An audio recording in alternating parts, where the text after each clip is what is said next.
नमस्कार दोस्तों, dream GS में आपका स्वागत है। मैं हूं अशोक कुमार और आज हम चर्चा करेंगे मानहानि, यानी हम डिफॉर्मेशन पे चर्चा करेंगे। समझिए, ये पिछले कुछ दिनों से लगातार चर्चा में है। खासकर राहुल गांधी को मानहानि के मुकदमे में उन्हें खासकर 2 साल की सजा दी गई है।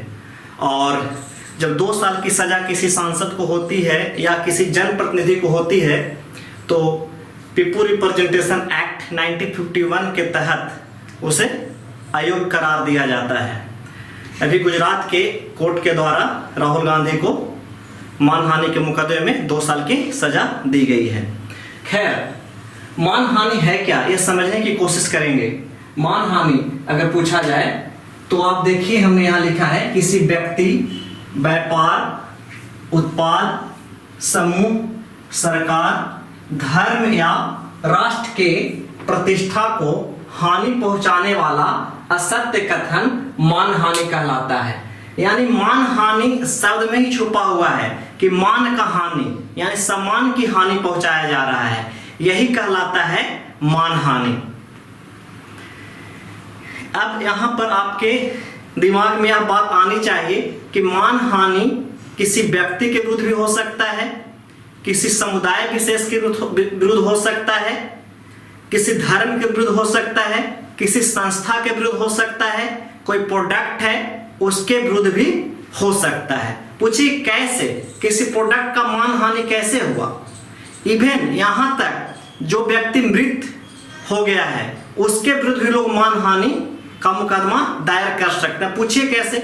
मान लिया कोई व्यक्ति है, उसकी मृत्यु हो गई, लेकिन उनके अतीत की चीजों को याद कर कर, जो कि असत्य है, सही नहीं है, उनके बारे में चर्चा की जाती है, तो उनके घर वाले कहीं ना कहीं आहत होते हैं और वो मानहानि का मुकदमा दर्ज करा सकते हैं।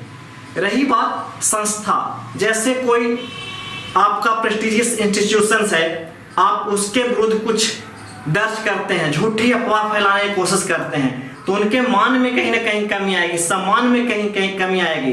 प्रोडक्ट है, अब जैसे मैगी प्रोडक्ट ही है, उसके बारे में अफवाह फैला रहे हो कि मैगी का जो प्रोडक्ट है वो क्वालिटी नहीं है उसमें, तो आप उसके बारे में बिना जाने समझे लगातार आप अफवाह फैलाने की कोशिश कर रहे हो, तो उस प्रोडक्ट की वैल्यू मार्केट में गिरेगी।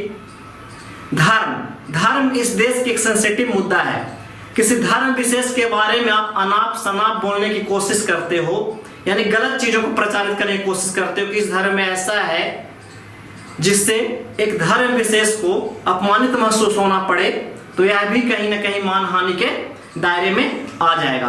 कभी कभी देखते हैं कुछ लोग अपने ही राष्ट्र के विरुद्ध राष्ट्र विरोधी गतिविधियों में लिप्त रहते हैं और अपने ही राष्ट्र को कटघरे में खड़े करते हैं, तो यहाँ पे भी सिटीजन्स का चार्ज लगेगा और यह भी मानहानि के दायरे के अंदर आएगा।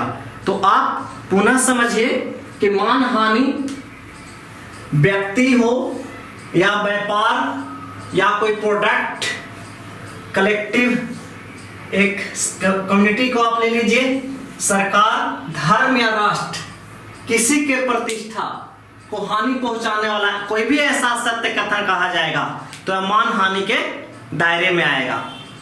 थोड़ा सा यहां देखिएगा कि अधिकांशतः न्याय प्रणालियों में मानहानि के विरुद्ध कानूनी प्रावधान है।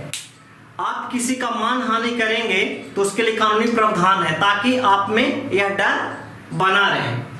भारतीय दंड संहिता 1860 की धारा 499 में मानहानि को अपराध बताया गया है। इंडियन पैनल कोड 1860 के अकॉर्डिंग सेक्शन 499 में आपको मानहानि को क्या बताया गया है? अपराध बताया गया है कि यह क्या है? एक क्राइम है। और उस दंड का प्रावधान कहां किया गया है? आईपीसी की धारा 500 में मानहानि के विरुद्ध दंड का प्रावधान है।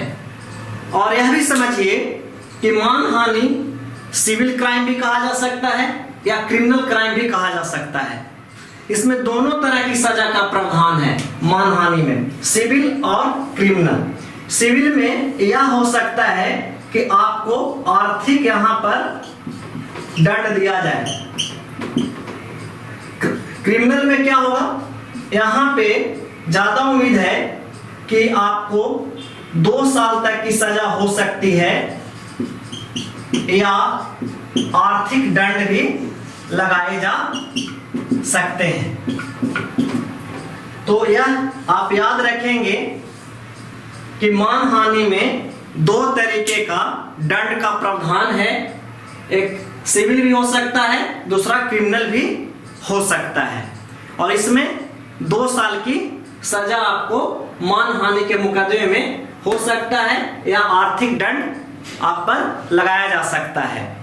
जैसे किसी संस्था के बारे में अगर उसकी रिप्यूटेशन खराब करने की आप कोशिश कर रहे हैं, तो वहां पर आपको क्या, उसका जो मानहानि हुआ है, उसके साख में जो गिरावट आई है, वहां पर आपको आर्थिक दंड का प्रावधान है।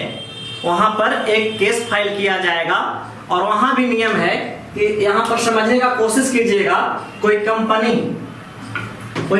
अगर 1 करोड़ रुपया का मानहानि का दावा करती है, तो आपको क्या लगता है, यूं ही मानहानि 1 करोड़ का वो दावा कर रही है, तो यह जो दावा किया जा रहा है 1 करोड़ का, तो उसमें भी जब वो केस फाइल करने जाएंगे, तो यहाँ पे ध्यान रखिएगा कि अगर 1 करोड़ का मानहानि का दावा किया जा रहा है किसी व्यक्ति विशेष या कंपनी के द्वारा, तो एक चीज और याद रखेंगे कि इसके लिए फी आपको देना पड़ता है, चार्ज के रूप में देना पड़ता है 5% से 7% के रूप में। अगर 1 करोड़ रुपया का मानहानि का दावा किया जा रहा है, तो आपको 5 लाख से 7 लाख रुपए कम से कम आपको जमा करवाने होंगे। ये इसलिए किया गया है कि कोई भी व्यक्ति इसका गलत फायदा नहीं उठाए। अब देखते हैं कि मानहानि कब नहीं होगा। आपको क्या लगता है, ऐसे ही कोई मानहानि किसी पे कर दे? नहीं। यहां पर यह ध्यान रखना है कि अगर सार्वजनिक हित के लिए अगर किसी का आलोचना करना पड़े, मैं क्या बोल रहा हूं, सार्वजनिक हित के लिए किसी की आलोचना करना पड़े, तो वह मानहानि के दायरे में नहीं आएगा। या कोई व्यक्ति या कोई संस्था या कोई प्रोडक्ट,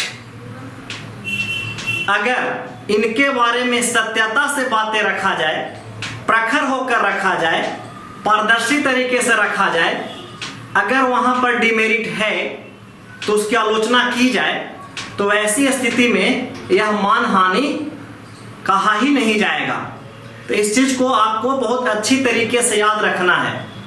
बदलते वक्त में अगर आप देखते हैं, आज की डेट में दोषारोपण, खासकर पॉलिटिकल पार्टियां एक दूसरे पे लगातार आक्षेप लगाते रहती है। अगर आक्षेप लगाया गया, किसी को अगर दिल से ठेस पहुंचा है, किसी व्यक्ति विशेष का, उनकी मान की हानि हुई है, तो ऐसी स्थिति में मानहानि मुकदमा वह करते हैं। लेकिन एक चीज और याद रखिएगा कि आप देखे होंगे, अरविंद केजरीवाल ने आरोप लगाया नितिन गडकरी पे, अरुण जेटली पे, लेकिन अगर माफी मांग ली गई तो वहां पे ही मामला एक तरह से सुलझ गया, क्योंकि वह सार्वजनिक जीवन में एक दूसरे पे लोग आक्षेप लगाते रहते हैं। लेकिन वहां पर भी इस चीज को ध्यान देना है कि इस तरीके से किसी का कटु आलोचना ना की जाए कि किसी व्यक्ति विशेष के उसके प्रति घृणा पैदा हो जाए। खासकर धर्म को लेकर आप देखेंगे तो किसी धर्म के बारे में ऐसी अपमानजनक बात नहीं करना चाहिए कि जिससे किसी खास विशेष धर्म वालों को अपमानित महसूस होना पड़े, यहाँ तक कि दूसरे धर्मों के प्रति घृणा का बोध पैदा हो जाए। इससे यह होगा कि समाज का सामाजिक संरचना है जो कहीं ना कहीं बिगड़ते नजर आएगा, सामाजिक सौहार्द आपका बिगड़ता नजर आएगा। तो इस चीज को ध्यान देना होगा। इसीलिए यह तो छोड़िए, आपका इंडियन कॉन्स्टिट्यूशन आप पढ़ेंगे तो आर्टिकल 91A में लिखा हुआ है कि किसी व्यक्ति को फ्रीडम ऑफ एक्सप्रेशन की आजादी है। लेकिन आप यह कहिएगा कि हमारी स्वतंत्रता की अभिव्यक्ति है तो हमने किसी को कुछ बोला, लेकिन आपको स्वतंत्रता की अभिव्यक्ति जरूर है, लेकिन वहां पर भी लिमिटेशन है कि इस तरीके से बातें किसी के बारे में नहीं बनाई जाए या चर्चा नहीं की जाए जो किसी के डिग्निटी में क्या होता है, हानि पहुंचा रहा है, उसकी प्रतिष्ठा को धूमिल किया जा रहा है। यहाँ पर देखेंगे मानहानि के 2 प्रकार होते हैं। कौन कौन? मानहानि के प्रकार में अगर पूछा जाए तो अपलेख, जिसे लाइबल कहते हैं इंग्लिश में, और एक हुआ है आपका अपवचन जो स्लैंडर। अब देखिए कि अपलेख के अंदर क्या क्या आएगा। लिखा हुआ, छपा हुआ, चित्र, फोटो, सिनेमा, फिल्म, कार्टून, पुतला, लिखकर छापना, ये सब जो है एक तरह से अपलेख में आएंगे। लेकिन वही अगर सिलेंडर की बात की जाए तो बोला गया मौखिक संकेत के द्वारा, शारीरिक मुद्रा के द्वारा या स्पष्ट ध्वनियां, यह सब आएंगे सिलेंडर में। लेकिन क्या आप समझ पा रहे हैं कहने का मतलब कि किसी व्यक्ति विशेष का या संस्था या राष्ट्र या धर्म के बारे में वैसा चीज लिखा हुआ है जो उनके मान सम्मान में कमी लाती है, तो यह भी तो मानहानि है। लेकिन किस प्रकार का मानहानि है? अपलेख, लिखा हुआ है, छपा हुआ है, प्रिंटिंग है, प्रिंटेड है एक तरीके से, या आप चित्र बनाकर या फोटो के जरिए आप दिखाने की कोशिश करते हैं, कार्टून के जरिए किसी बयान करने की कोशिश करते हैं जिनके मानहानि में किया गया हो, या आप पुतला बनाते हैं आड़े तिरछे, ये सब लिखकर छापते हैं किसी के बारे में, आप शब्द लिखते हैं, बयान करना और किसी के बारे में गलत सूचना प्रसारित करना, या लिखकर हो या बोलकर हो। यानी कहने का मतलब कि एक चीज और आप याद रखेंगे कि अपलेख आंखों द्वारा देखा गया, लिखित या मुद्रित, जो आंखें देख रही है। यानी आप इस चीज को समझने की कोशिश करेंगे, जो लाइबल है, लाइबल जो एक तरह से डिफामेशन है, आप कह सकते हैं कि पूरी तरीके से लिखित रहता है। पत्र पत्रिकाओं में आप देखते हैं, या फिल्म के जरिए, या फोटो के जरिए, या कार्टून बनाकर अगर किसी व्यक्ति विशेष या संस्था, धर्म या राष्ट्र के बारे में गलत तरीके से असत्य चीजों को प्रकाशित की जा रही है, यह सब कहलाएगा आपका मानहानि, और ये आएंगे अपलेख में। लेकिन वही अगर आप वचन की अगर बात किया जाए, जिसे आप इंग्लिश में सिलेंडर कहते हैं, बोलकर, मौखिक या संकेत के जरिए इशारा करके किसी के बारे में उसके हौसर पोस्टर पर आप कमेंट करते हैं, व्यंग करते हैं, जिससे वो अपमानित महसूस करते हैं, उनके शारीरिक मुद्रा के बारे में टीका टिप्पणी करते हैं, या कोई अस्पष्ट ध्वनियां जिसका अर्थ निगेटिव सेंस में निकल रहा हो, तो वह भी आएगा आपको सिलेंडर के दायरे में आएगा, यानी मानहानि के कैटेगरी में आएगा। और एक चीज और याद रखेंगे कि अपवचन यानी कानों द्वारा सुनी जा सकती है। आप जहर उगल रहे हैं किसी व्यक्ति विशेष के खिलाफ, किसी धर्म समुदाय के खिलाफ, एक घृणा पैदा कर रहे हैं अपने भाषणों के जरिए, तो यह क्या कहलाएगा?